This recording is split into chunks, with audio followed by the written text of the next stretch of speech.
নমস্কার বন্ধুরা, আপনাদের সকলকে আমার চ্যানেলে স্বাগত।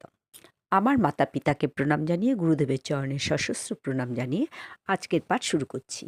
আমি শ্রীকৃষ্ণের প্রতি ব্রহ্মাস্তব অধ্যায়টি পাঠ করছিলাম। তো ঠিক পর থেকে পাঠ করছি।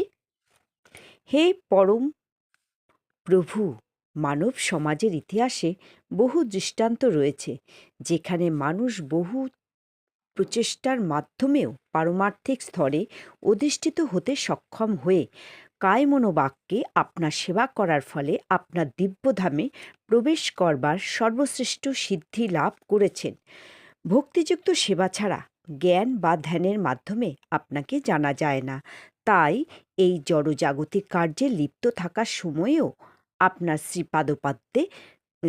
শ্রীপাদপদ্মের প্রতি ভক্তিযুক্ত হওয়া কর্তব্য এবং সর্বদা আপনার অপ্রাকৃত মহিমা শ্রবণ এবং কীর্তন করা কর্তব্য। কেবলমাত্র আপনার মহিমা শ্রবণ কীর্তন করার ফলে আপনার দিব্যধামে প্রবিষ্ট হওয়ার সালোক্য মুক্তি লাভ করা যায়। কেউ যখন আপনার দিব্য মহিমা শ্রবণ কীর্তন করার মাধ্যমে আপনার প্রতি অনুরক্ত হন এবং তার সমস্ত কর্মের ফল কেবল আপনার সন্তুষ্টি বিধানের জন্য আপনাকে উৎসর্গ করেন, তাহলে অনায়াসে তিনি আপনার পরম ধামে প্রবেশ করার সৌভাগ্য অর্জন করে নিত্য আনন্দে মগ্ন হন। তারা যারা তাদের চিত্তকে সর্বতোভাবে কলুষমুক্ত করে নির্মল হতে পেরেছেন, তারাই কেবল আপনাকে জানতে পেরেছেন এবং তা আপনার মহিমা শ্রবণ কীর্তন করার মাধ্যমেই সম্ভব হয়। ভগবান সর্বব্যাপ্ত। শ্রীকৃষ্ণ ভগবদ্গীতায় নিজেই বলেছেন, আমাকে আশ্রয় করেই সব কিছু বিরাজ করছে, কিন্তু আমি কোনো কিছুতেই আবদ্ধ নই। যেহেতু ভগবান হচ্ছেন সর্বব্যাপ্ত, তাই কোনো কিছুই তার অজ্ঞাত নয়। পরমেশ্বর ভগবান সর্বব্যাপকতা বদ্ধ জীবের সীমিত জ্ঞানের মধ্যে কখনোই সীমাবদ্ধ হন না। তাই কোনো মানুষ যখন তার মনকে পরমেশ্বর ভগবানের শ্রীপাদপদ্মে নিবদ্ধ করার ফলে চিত্তের একাগ্রতা অর্জন করে, তখনই তিনি পরমেশ্বর ভগবানকে কিছু পরিমাণে জানতে পারেন।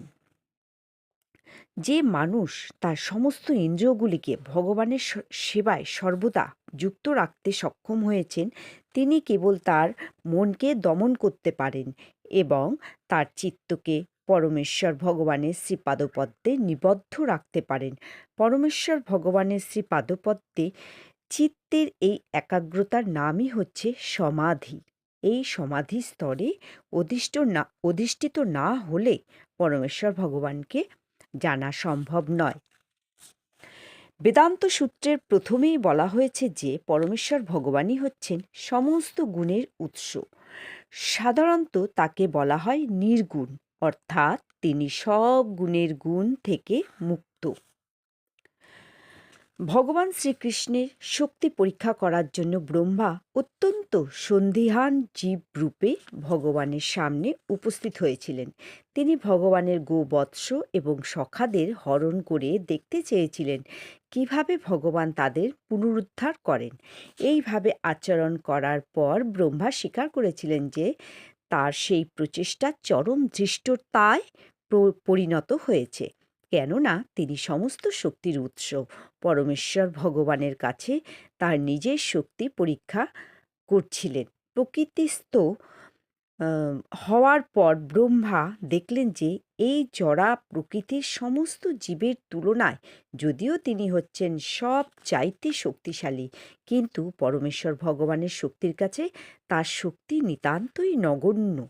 জড় জগতের বৈজ্ঞানিকরা পারমাণবিক অস্ত্র দিয়ে নানা রকম অদ্ভুত বস্তু উদ্ভাবন করছে এবং এই গ্রহের কোনো শহরে বা কোনো স্থানে যখন তা প্রয়োগ করা হয়, তখন এই অতি শক্তিশালী অস্ত্রগুলি সেই জায়গাকে ধ্বংস করে দিতে পারে, কিন্তু সেই পারমাণবিক অস্ত্রগুলি যদি সূর্যের ওপর প্রয়োগ করা হয়, তখন তার কোনো প্রতিক্রিয়াই হয় না।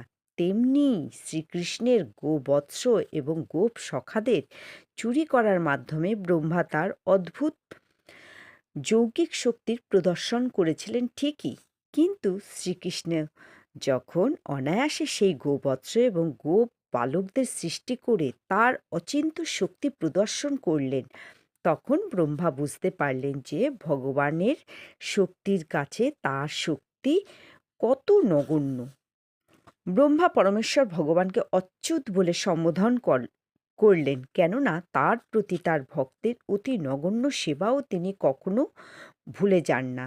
তিনি তার ভক্তদের প্রতি এই কৃপাপরায়ণ এবং স্নেহময়, এতই কৃপাপরায়ণ এবং স্নেহময় যে তাদের অতি অল্প সেবাও তিনি গভীর আন্তরিকতার সঙ্গে গ্রহণ করেন। ব্রহ্মা অবশ্যই ভগবানের অনেক সেবা করেছেন। এই ব্রহ্মাণ্ডের অধ্যক্ষ রূপে তিনি নিশ্চয়ই পরমেশ্বর ভগবান শ্রীকৃষ্ণের বিশ্বস্ত ভৃত্য, কিন্তু তা সত্ত্বেও দৈন্য সহকারে তিনি এইভাবে শ্রীকৃষ্ণের কাছে আবেদন করেছিলেন। তিনি ভগবানের কাছে প্রার্থনা করেছিলেন যে তিনি যেন তাকে তার অনুগত ভৃত্য বলে মনে করেন, তার এই ঔদ্ধত্য ক্ষমা করে দেন। তিনি স্বীকার করেছিলেন যে ব্রহ্মারূপে তার উচ্চ পদের গর্ভে তিনি গর্বান্বিত হয়ে উঠেছিলেন, যেহেতু তিনি হচ্ছেন এই জড় জগতে ভগবানের রজগুণের অবতার। তাই তিনি এরকম আচরণ তাই তার এরকম আচরণ তার পক্ষে স্বাভাবিক, এবং তাই তিনি ভুল করেছিলেন। কিন্তু কৃষ্ণ দয়া করে যেন তার ভৃত্যে সেই সমস্ত অপরাধ মার্জনা করেন। তো বন্ধুরা, আজকে এই পর্যন্ত। পরের দিন আবার ঠিক পর থেকে পাঠ করব। নমস্কার।